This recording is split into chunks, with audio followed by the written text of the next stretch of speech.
हमारा वशत कनी हम बात कर रहे थे कि ईरान इसराइल जो कशीदगी है वो उसमें तेज़ी आ गई है और मज़ीद शिद्दत इख्तियार कर गई है। इसराइल की तरफ से ईरान पे हमले और ईरान की तरफ से बाकायदा जवाब देना। ईरान के सुप्रीम लीडर का कहना है कि हम पे अगर जंग मुसल्लत की गई है तो हम इसका बाकायदगी से जवाब देंगे, लेकिन इसका असर दुनिया पे क्या पड़ेगा, दुनिया के नक्शे पे इसके क्या असरात होंगे, जिस तरह से कि हम अभी हालात को देख रहे हैं, क्या इसके नताइज मज़ीद बदतरीन निकलेंगे? अगर ऐसा हुआ तो मज़ीद क्या होगा, इस पर बात करते हैं। इस वक्त हमारे साथ मौजूद हैं अहमद इकबाल बलोच साहब के एक सीनियर तज्जियाकार भी हैं और उनसे हम पूछते हैं। अस्सलाम वालेकुम। वालेकुम अस्सलाम।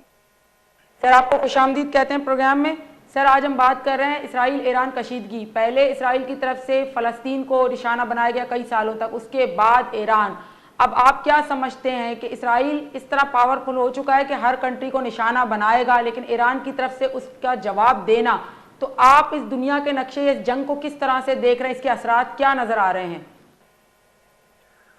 बहुत शुक्रिया। देखें, जब से इसराइल जो है वो दुनिया के नक्शे के ऊपर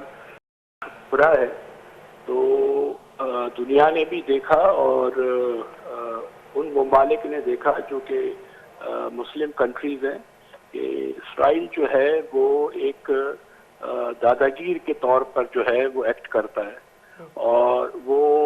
इंसानी हुकूक की पामाली के हवाले से नंबर 1 के ऊपर है दुनिया के अंदर। और उसके एक्ट को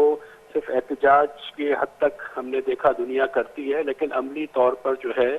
जो गजा में फ़लस्तीन के ऊपर जो उसकी काली ज़रबें थी या जो मासूम बच्चों की शहादतें थी या औरतों की, बच्चों की, बूढ़ों की, स्कूल कॉलेज जो उसने तबाह किए थे, तो हमने ये देखा कि दुनिया सिर्फ एहतजाज करती है और उससे आगे बढ़ के कुछ भी नहीं हुआ। और ना अमेरिका जो है उसको रोकने में कामयाब हुआ इसराइल को। तो वो उसको एक ताकत मिल गई कि वो शायद दुनिया के किसी भी मुल्क के ऊपर अटैक करे तो उसके अंदर ये कुव्वत है कि वो उसको शिकस्त दे सकता है। उन्होंने फिर बदकिस्मती से ईरान पे हमला कर दिया और ये सोच के कि ये भी शायद फ़लस्तीन की तरह जो है हमें ज़्यादा मुज़ाहिमत का सामना नहीं करना पड़ेगा और ये अपने सरेंडर हो जाएंगे या जो इनके ऊपर इल्ज़ामात है वो इल्ज़ामात साबित हो जाएंगे। मगर अभी तक सूरत हाल ये है कि ये सब ऐसा दिख नहीं रहा है। इसराइल की जो जारियत थी उसका ईरान ने भरपूर जवाब दिया, क्योंकि ये जंग इसराइल ने मुसल्लत की और उनके टॉप लीडर्स को जो है उसको शहीद कर दिया, मगर उसके बावजूद भी ईरान ने जो है जो अपना रद्द-ए-अमल दिया वो बहुत शदीद था और है और अभी भी चल रहा है। तो उससे दुनिया के अंदर ये थोड़ी सी नई एक कैफियत पैदा हो गई कि ऐसा नहीं है कि इसराइल जो है वो किसी मुल्क के ऊपर अटैक कर सकता है, क्योंकि इसराइल के इर्द गिर्द जितने भी इस्लामी ममालिक हैं सबको इससे खतरा रहता है और रहता था कि वो कभी भी कुछ कर सकता है। लेकिन इस अटैक के बाद, ईरान पे अटैक के बाद जो है वो हमने ये देखा कि दूसरे जो मुसलमान मुल्क हैं वो भी थोड़ा ताकत महसूस कर रहे हैं, थोड़ी सी जो उनके अंदर भी एक तवानाई आ गई है कि हम कमजोर नहीं है, बीइंग इस्लामिक कंट्री हम इसराइल को जो है वो जवाब दे सकते हैं। तो मैं ये समझता हूँ कि ओवरऑल सिचुएशन को हम देखते हैं तो हमें थोड़ी सी जो है इसराइल काफी पसपाई की तरफ दिखता है और ईरान थोड़ा सा एग्रेसिव दिखता है। अब देखना यह है कि आगे चल के असला किसके पास कितना है, क्योंकि ये कन्वेंशनल वॉर तो है नहीं या टैंकों से या इंसान जो है वो अपने जज्बे से लड़ रहा है। ये तो एक मिसाइल वॉर है और 2-2 हजार किलोमीटर दूर से जो है वो दागे जा रहे हैं और वो आबादियों पे भी गिर रहे हैं, वो उनकी सनतों पे भी गिर रहे हैं, वो उनके उस मिलिट्री। जी सर, इसमें जो है वो इसराइल ने पहले तो वो फ़लस्तीन के साथ जिस तरह से उसका था, उसने रवैया अपना इख्तियार किया, मासूम बच्चों को शहीद करना या अपनी जारियत को नहीं रोका, लेकिन उसके बाद ईरान पर ही क्यों? मतलब इसके पीछे की वजह क्या नजर आ रही है? अब उसका ये कहना है कि ईरान के बाद पाकिस्तान, तो मकसद इस बात का उसका क्या मकसद है कि डायरेक्ट इतने इस्लामी मुल्क उसके इर्द गिर्द हैं लेकिन उसने ईरान को टारगेट किया, ऐसा क्यों? देखिए, ईरान जो है वो दुनिया के अंदर शिया कम्युनिटी के हवाले से एक मजबूत और मुस्तहकम मुल्क है। अगर आप देखें कि उसके ऊपर बहुत अरसे से सैंक्शंस लगे हुए ईरान के ऊपर और उसकी मईशत को दबाने की कोशिश की गई, उन सैंक्शंस के बावजूद भी ईरान ने ये दुनिया को मानना पड़ेगा कि उसने अपनी ताकत का जो है वो भरपूर अपनी ताकत दुनिया को दिखाई है और अभी भी दिखा रहा है। तो ये जो जब एक ऐसा मुल्क जो कि इस्लामिक फंडामेंटल बेसिस के ऊपर चीज़ों को देखता है, तो वेस्ट को ये लगता है, मगरिब को ये लगता है कि जब ये ज़्यादा ताकतवर हो जाएंगे तो ये हमें शिकस्त देंगे और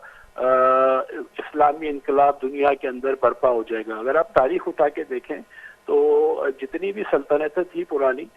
यानी कि स्पेन आप देख लें या यूरोप देख लें, यहाँ सारी मुसलमानों की जो है ना हुकूमतें थी। तो ये जहन में आता है कि ये दोबारा जो है वक्त के साथ साथ, चूंकि वक्त जो है वो बदलता रहता है, ये दोबारा उस तरीके से इस दुनिया के ऊपर काबिज हो जाए जैसे सल्तनत उस्मानिया था, उसकी बहुत लंबी रीच थी, बहुत यहाँ से लेके मगरिब से लेके मशरिक तक उसने होल्ड किया हुआ था। तो ये तासुर इनको मिलता है। लेकिन जो ईरान है वो किसी तौर पर भी सरेंडर नहीं हो रहा, ना अमेरिका के सामने हो रहा है, ना इसराइल के सामने हो रहा है, ना दुनिया की किसी और ताकत के सामने हो रहा है। और उसका जो मौक़िफ़ है वो बड़ा मजबूत है और उस मजबूत मौक़िफ़ की वजह से उसको कमज़ोर करने की कोशिश जो है वो की जा रही है कि ये एटमी ताकत ना बने, एटमी धमाका ना करे। चूंकि ये वो जो सैंक्शंस हैं वर्ल्ड के, दुनिया के एटम बम बनाने के हवाले से या एटमी तनसीबात के हवाले से, वो उसको साइन करने को जो है वो ईरान तैयार नहीं है। तो ये चीज़ ऐसी है कि जो लोगों को खटकती है, स्पेशली वेस्ट को या अंग्रेज़ों को या इसराइल को, कि ये जो है अगर इन्होंने एटम बम के ऊपर दस्तरस हासिल कर ली तो ये देर नहीं करेंगे हमारे ऊपर और ये और ताकतवर हो जाएगा ईरान। तो ये एक सिचुएशन जो है वो देखते हैं कि डेवलप है दुनिया के अंदर और इसी चीजों के ऊपर बात हो रही है। एक तरफ जो है इसराइल की तरफ से जो है अमेरिकी सदर की फुल सपोर्ट, और दूसरी तरफ हम देखें कि ईरान की सपोर्ट में भी दो सुपर पावर रूस और चीन का ऐलान करना कि वो भरपूर सपोर्ट करेंगे और मुस्लिम ममालिक का भी तकरीबन ईरान के साथ यकजहती का इजहार। तो आप नहीं समझते कि वाकई में दुनिया का नक्शा चेंज होने जा रहा है? जी यकीनन देखें, दो बातें इसके अंदर हैं कि अमेरिका से जो दूसरे ममालिक हैं वो काफी खफा हैं और काफी जो है वो उसकी उनके पॉलिसीज के खिलाफ हैं कि अमेरिका की पॉलिसीज दुनिया में पिछले हम अगर 50, 60, 70 साल को अगर हम देखें तो बहुत ज्यादा जो है वो जालिमाना कार्रवाइयाँ जो है ना वो सामने आई हैं और किसी मुल्क को उसने, वो सॉवरेन कंट्री को जो है ना वो उसने हैसियत नहीं दी, कोई सा भी बहाना बना के कुछ बना के उन्होंने किया। और आज की तारीख में जो हकीकत है, इकोनॉमिकल जो पावर है वो तो चाइना बन गया है और चाइना ने बहुत ज्यादा हर चीज में तरक्की कर ली है और चाइना के पीछे रूस है। तो रूस का और अमेरिका का एक पुराना जो है आपस में ताकत का जो है वो मुजाहरा था, फिर रूस टूटा, सोवियत यूनियन के कई टुकड़े हो गए तो रूस कंपैरेटिवली छोटा हो गया, तो फिर अमेरिका सुपर हो गया। लेकिन अब मैं समझता हूँ जैसे चीन है, चीन की जो मौजूदा सदर हैं शी जिनपिंग, उन्होंने बिल्कुल जो बातें की हैं कि तारीख जो है वो बदल जाती है। एक जमाने में बरतानिया का हुकूमत दुनिया के अंदर राज था, फिर किसी जमाने में फ्रेंच का राज था, फिर अमेरिका का राज था। तो ये राज जो है ना ये बदल जाते हैं, तो होश के नाखुन लेने चाहिए, इंसानों की अहमियत का और इंसानी तरक्की के अमल के ऊपर काम करना चाहिए ताकि माशरे में बेहतर हो और ये दुनिया जो है वो तीसरी जंग अजीम की तरफ ना जाए। तो ये इनकी इस ताकत के बाद जो है तो दुनिया में जितने भी ममालिक हैं, जो ताकतवर ममालिक हैं, दूसरे ममालिक हैं, वो इस सोच के ऊपर आगे हैं कि अगर इस वक्त ये सिचुएशन ज्यादा आगे जाती है तो ये बड़े प्लेयर्स भी इसके अंदर कूदेंगे जिसका जो है पूरी दुनिया को बेतहाशा नुकसान है। अच्छा सर, लास्ट सवाल है, अगर इसराइल की तरफ से ईरान पे इसी तरह से अटैक होते रहे तो क्या इससे पाकिस्तान भी इफेक्टेड होगा, क्योंकि उनके बॉर्डर बड़े करीब है, खास करके बलूचिस्तान का इलाका? तो आप इस बारे में क्या कहेंगे? दूसरा, मईशत का कितना असर पड़ेगा इस पर जो है दुनिया में, अगर ये जंग बंद नहीं होती और मजीद चलती रहती है? देखें, पाकिस्तान के ऊपर यकीनन बलूचिस्तान ईरान के सरहदी इलाकों के अंदर मौजूद है, सरहदें मिलती हैं आपस में, तो इस वक्त भी एक तासुर ऐसा आ रहा है कि बॉर्डर जो है वो बंद कर दिया गया है। लोग जो हैं जो कि आमतौर पर आते जाते थे उनके थोड़ी सी पाबंदी हो गई। अभी इस तरफ वाले एरिया के अंदर जो बलूचिस्तान के करीब जो ईरान का हिस्सा है वहाँ पे कोई ऐसी मिसाइल या इस तरह की कोई चीजें फायर नहीं हो रही हैं इसराइल की तरफ से, लेकिन जब होंगी तो फिर उसके असरात जो हैं फिर और ज्यादा तेज होंगे। मगर देखना अब ये है कि ये जो इंटरनेशनल पावर्स हैं ये इसको कितनी जल्दी कम करते हैं, क्योंकि ईरान जो है वो किसी तौर पर हमें नजर नहीं आ रहा कि वो सरेंडर होगा, वो किसी एग्रीमेंट के ऊपर आएगा। वो अपने स्टैंड पे खड़ा है, वो उसकी बदमाशी को किसी सूरत जो है बर्दाश्त करने को तैयार नहीं है इसराइल की। तो जहां तक बात यह है कि पाकिस्तान के ऊपर कितना असर पड़ेगा, पाकिस्तान दुनिया का एक अहम तरीन मुल्क है। अब ये आपने देखा कि हमारे जो है चीफ आर्मी के वो उधर गए, अमेरिका गए और अमेरिकन सदर ने उनको बहुत जबरदस्त वेलकम किया और उनके साथ बैठ के लंच किया और इंटरनेशनल मामलात को देखा। तो ये हमें देखने में नहीं आते हैं। तो फील्ड मार्शल साहब की जो उधर गुफ्तगू थी, जो उनकी बात थी या जिस तरीके से उन्होंने चीजें बताई, तो वो तो एक बहुत